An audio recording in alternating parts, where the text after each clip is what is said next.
Dans un village isolé, où les nuits sont noires et les jours brûlants, un baobab immense trône au centre de la place, tel un vieux sage chargé de secrets. Depuis des générations, ce baobab est la demeure sacrée de Nigadi, un esprit ancestral, protecteur du village, mais aussi vengeur pour ceux qui osent troubler son repos. Les villageois le respectent comme une divinité vivante, et ils ont tous entendu, dès leur plus jeune âge, la légende de la malédiction de Nigadi: quiconque touche l'arbre au crépuscule se lie à lui à jamais, attirant la colère de l'esprit ancien. Keba, un jeune homme aux yeux pétillants de curiosité, porte en lui une audace qui l'éloigne des croyances de son peuple. Pour lui, ces histoires de malédiction et de rituels ne sont que des superstitions. Mais son mépris pour ces traditions se change en défi personnel un soir d'hiver, autour du feu de camp. Ses amis, tout aussi excités que lui, le provoquent en le taquinant.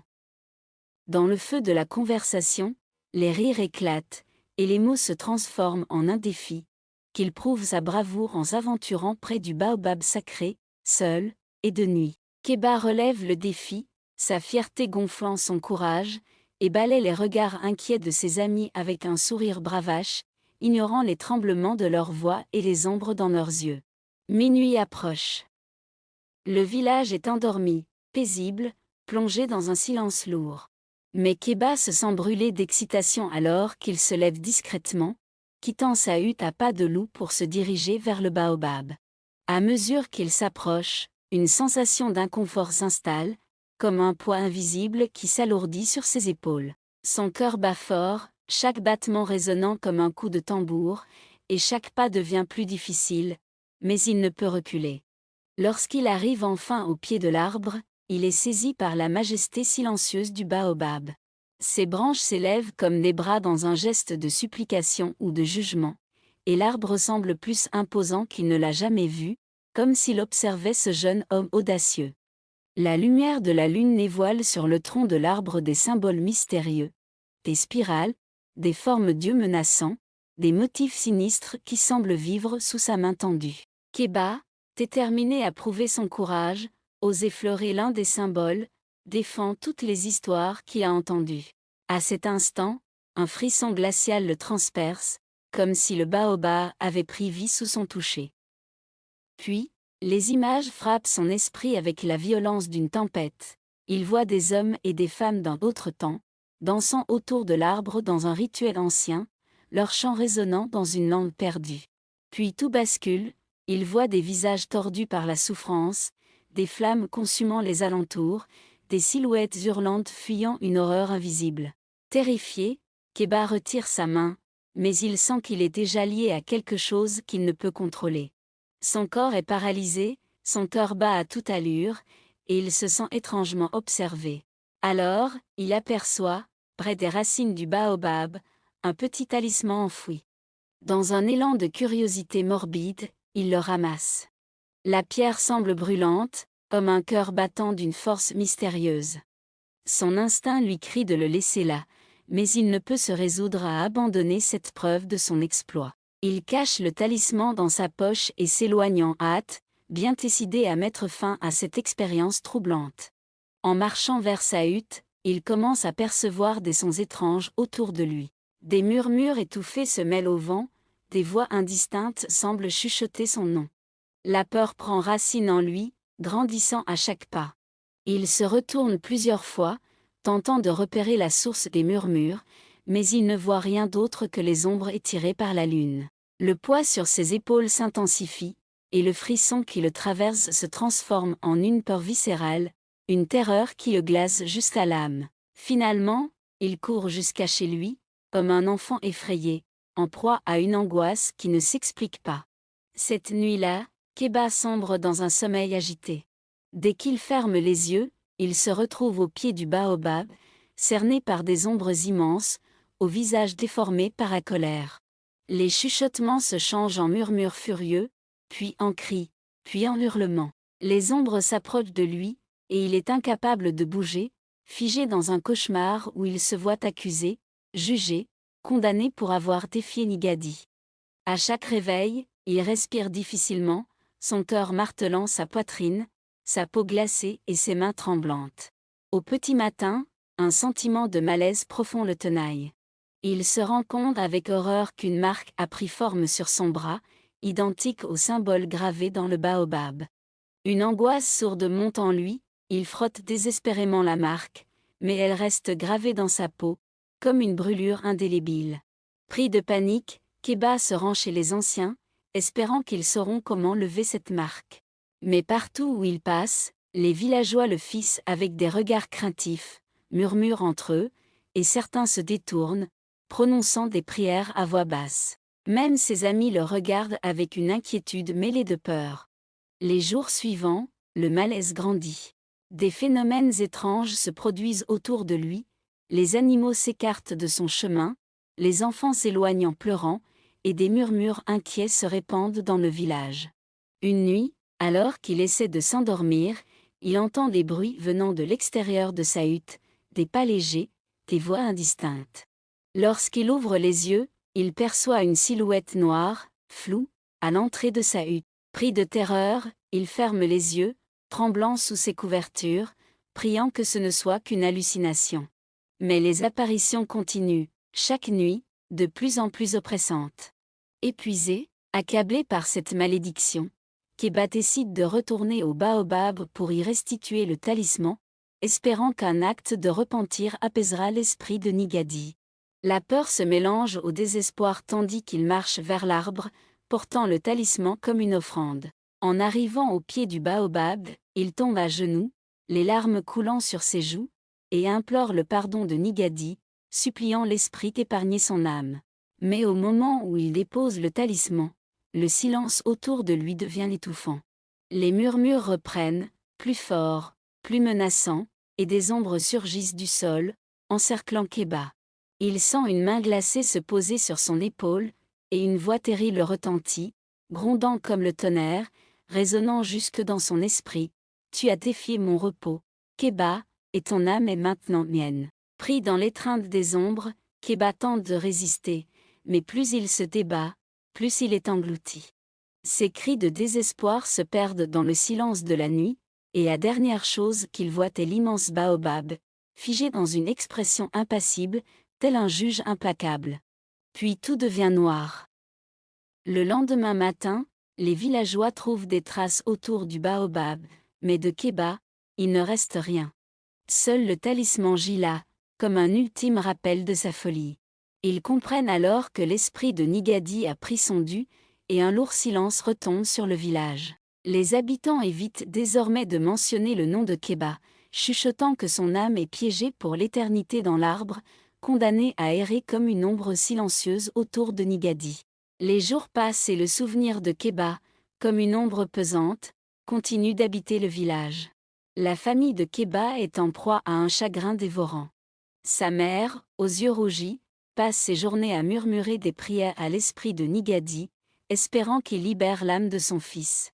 Son père, stoïque, semble porter en lui un poids silencieux, incapable de verser une seule larme, mais chaque jour plus courbé par cette peine incommensurable. Adana, la petite sœur de Keba, erre autour du baobab, là où elle croit parfois entendre la voix de son frère, faible et désespérée, comme un murmure égaré dans le vent. Les rêves d'Adana sont hantés chaque nuit par l'image de Keba, prisonnier de l'arbre, les bras tendus vers elle, ses yeux implorants semblant supplier qu'elle vienne le libérer. Elle se réveille souvent en sueur, le cœur battant, le visage baigné de larmes, avec la certitude oppressante que son frère est toujours là, quelque part entre ce monde et l'autre, et qu'il ne trouvera pas le repos tant qu'elle n'aura pas accompli quelque chose pour le sauver. Les villageois commencent à ressentir les effets de la colère de Nigadi. Les récoltes dépérissent, les animaux s'éloignent, les chants des oiseaux se taisent. Tout le village est plongé dans une atmosphère de deuil et de peur, une sorte de malédiction silencieuse qui s'installe dans chaque recoin, chaque regard, chaque mot échangé entre voisins. Personne ne rit plus, les enfants restent proches de leurs parents, et les habitants évitent le baobab, craignant d'attirer sur eux une colère encore plus grande. Des rumeurs circulent selon lesquelles des âmes errantes verraient désormais autour de l'arbre sacré, gardienne de l'esprit de Nigadi, surveillant quiconque oserait briser le silence nocturne. Un soir, ne supportant plus le poids du chagrin, Adana se tourne vers les anciens du village. Elle leur parle de ses rêves, de l'appel de Keba qui résonne en elle chaque nuit, de la conviction profonde qu'il est piégé entre deux mondes. Les anciens, eux-mêmes accablés par la peur et le désespoir, décident d'envoyer un messager chercher la prêtresse qui vit en bordure de la forêt, une femme sage et puissante, capable de communiquer avec les esprits et de comprendre leur volonté. Le village entier attend son arrivée comme un souffle d'espoir, une lueur dans l'obscurité oppressante qui les entoure.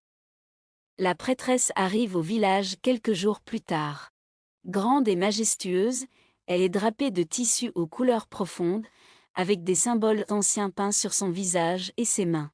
Sa présence impose un respect silencieux, les villageois, même les plus jeunes enfants, se taisent et baissent les yeux lorsqu'elle passe. Elle écoute attentivement le récit de la disparition de Keba, puis fixe un long regard sur Adana, scrutant ses yeux avec une intensité troublante. La prêtresse ferme les yeux et murmure des prières, sa voix douce emplissant l'air d'une vibration apaisante.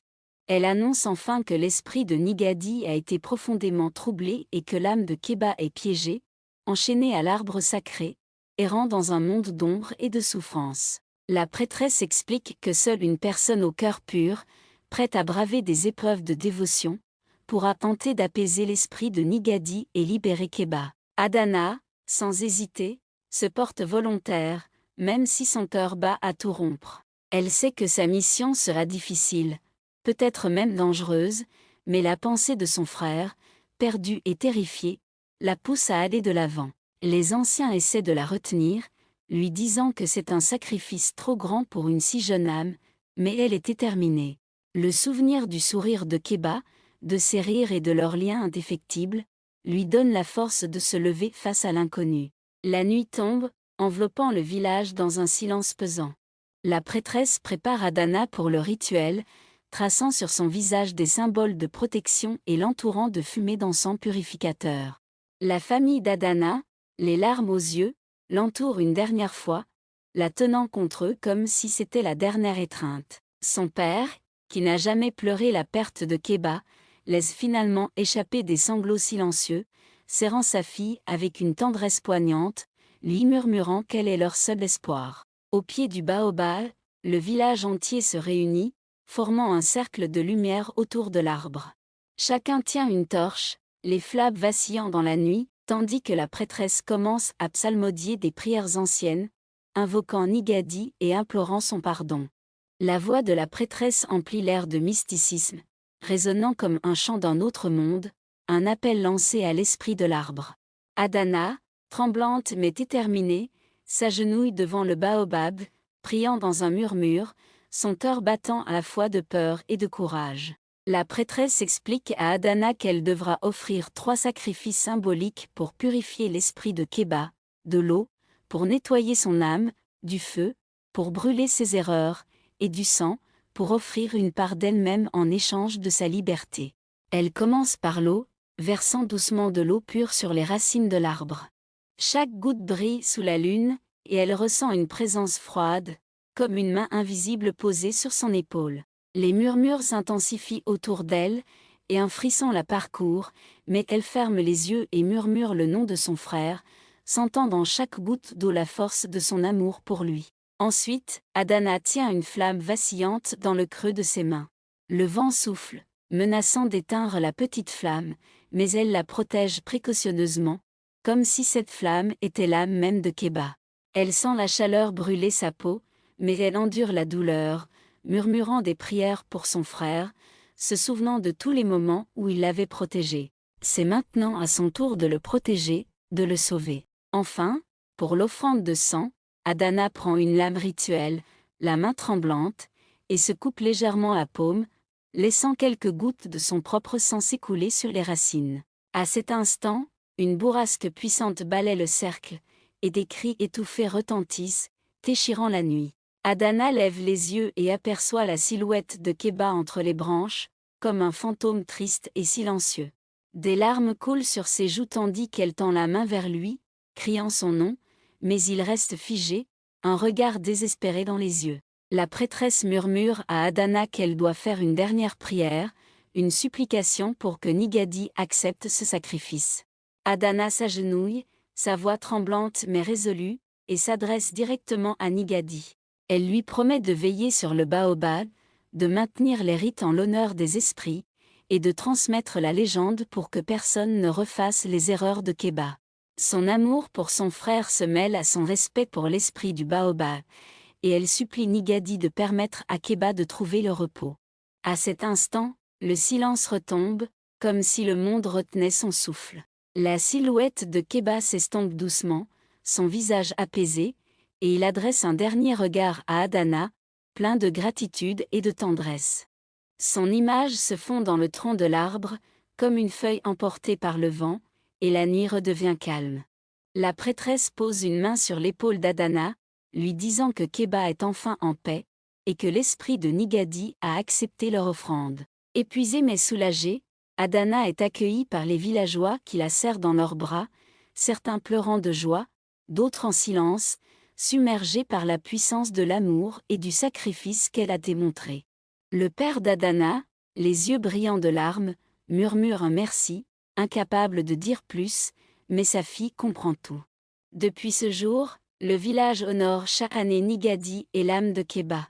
Une cérémonie est instaurée pour verser de l'eau pure, brûler des encens et offrir des prières, tout cela pour maintenir la paix avec l'esprit du baobab. Ce rituel, appelé « la nuit des âmes », rassemble tout le village sous le grand arbre, illuminé par des torchers et entouré de chants et de danses, rappelant à tous la puissance des esprits et l'importance du respect envers leurs ancêtres. Adana devient la gardienne de ce rituel, un rôle qu'elle accepte avec humilité et honneur. Le village était redevenu paisible après le rituel d'Adana. Les villageois avaient repris leurs habitudes, avec la conviction que l'esprit de Nigadi était apaisé et que Keba avait enfin trouvé le repos. Mais, pour Adana, le sentiment de tranquillité était fragile. La nuit, elle sentait parfois une présence étrange et familière, comme une main fantôme effleurant son épaule ou une voix douce l'appelant dans un murmure.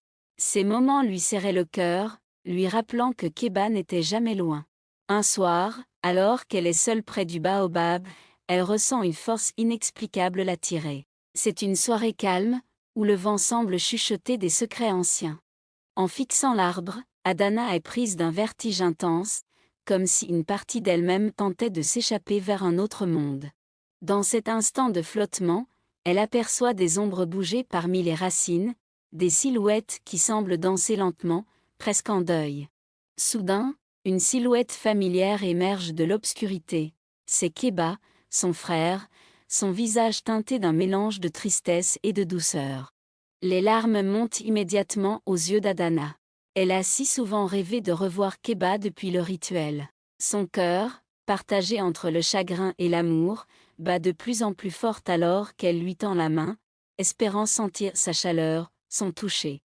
Mais ses doigts traversent l'air sans rien rencontrer. Keba semble si réel, et pourtant si distant, comme une brume que le vent pourrait emporter à tout moment. Adana, murmure-t-il d'une voix douce, presque brisée. Tu m'as offert la paix, mais je suis encore lié à Nigadi. Je veille, mais je suis prisonnier. Ces mots la frappent comme un coup de poignard. Elle avait cru que son frère reposait enfin, mais il est encore retenu, attaché à cet arbre et à l'esprit de Nigadi.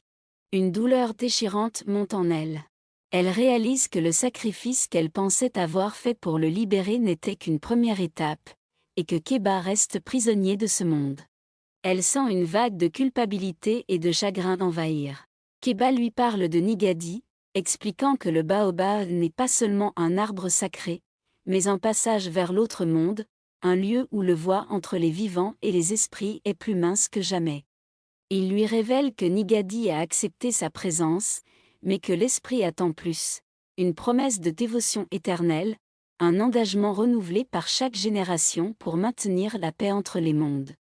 Keba baisse les yeux, l'air accablé, et lui murmure, presque dans un souffle, Nigadi est un protecteur, mais aussi un esprit exigeant. Si le village cesse de l'honorer, il réclamera d'autres âmes.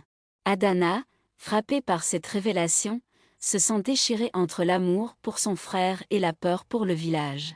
Elle comprend qu'elle devra porter le fardeau de cette promesse, une promesse sacrée qui pourrait éviter une tragédie encore plus grande.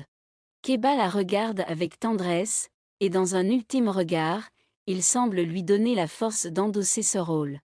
Adana, tu dois veiller sur le village. Nigadi nous protège tous, mais il ne tolère pas l'oubli. Alors que sa silhouette commence à s'estomper, Keba murmure une dernière prière, prends soin d'eux. Garde notre histoire vivante.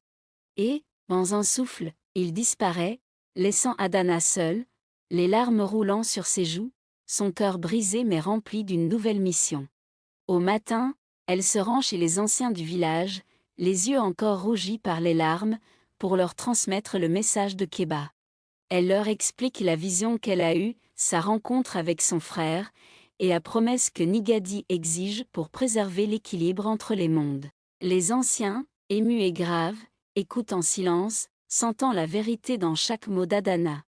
Un silence lourd s'abat sur l'assemblée, chacun réalisant que le village devra faire face à un devoir sacré, renouvelé chaque génération pour honorer le baobab et protéger les vivants des esprits errants. Il décide alors d'organiser une grande cérémonie, une célébration du lien entre les vivants et les morts, où le nom de Keba sera chanté pour la première fois comme celui d'un gardien spirituel, veillant sur les siens au-delà du voile des mondes. Le soir de la cérémonie, le village entier se rassemble autour du baobab. Des torchers illuminent la place, des chants anciens rituels résonnent dans l'air, emplis d'émotion et de gratitude pour les esprits protecteurs. Adana, au centre du cercle, porte un collier de perles, symbole de son lien avec Keba et de sa mission de garder le baobab en paix. Les chants s'élèvent, des prières sont murmurées, et les villageois, chacun avec une offrande, déposent des fleurs, des fruits et des amulettes au pied du baobab, renouvelant ainsi leur promesse envers Nigadi. Alors qu'Adana s'avance pour offrir une dernière prière, elle ressent une brise douce, comme un souffle familier. Elle ferme les yeux, se rappelant du sourire de Keba, et murmure doucement, « Repose en paix, mon frère. Je veillerai sur eux, comme tu me l'as demandé. » À la fin de la cérémonie, alors que les villageois se dispersent lentement, Adana reste seule, sa main posée sur le tronc du baobab. Elle ressent, au fond d'elle, une sérénité profonde, un sentiment de connexion éternelle avec l'esprit de Keba et de Nigadi. Elle sait désormais que, même si la peine restera à jamais gravée en elle, elle a accompli ce que son frère lui avait demandé, et qu'elle ne sera jamais seule tant que cet arbre sacré se dressera au centre du village. Les jours passent, et Adana devient la gardienne respectée du baobab.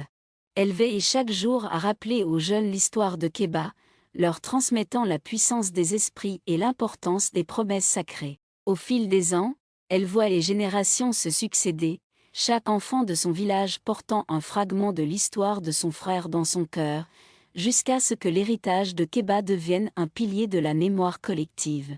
Parfois, les nuits de pleine lune, Adana croit voir, dans les ombres de la forêt, une silhouette familière. Elle sourit alors, avec l'apaisement profond de savoir que Keba est là, toujours à ses côtés, et que leur amour a traversé les mondes pour unir les vivants et les esprits dans un pacte éternel.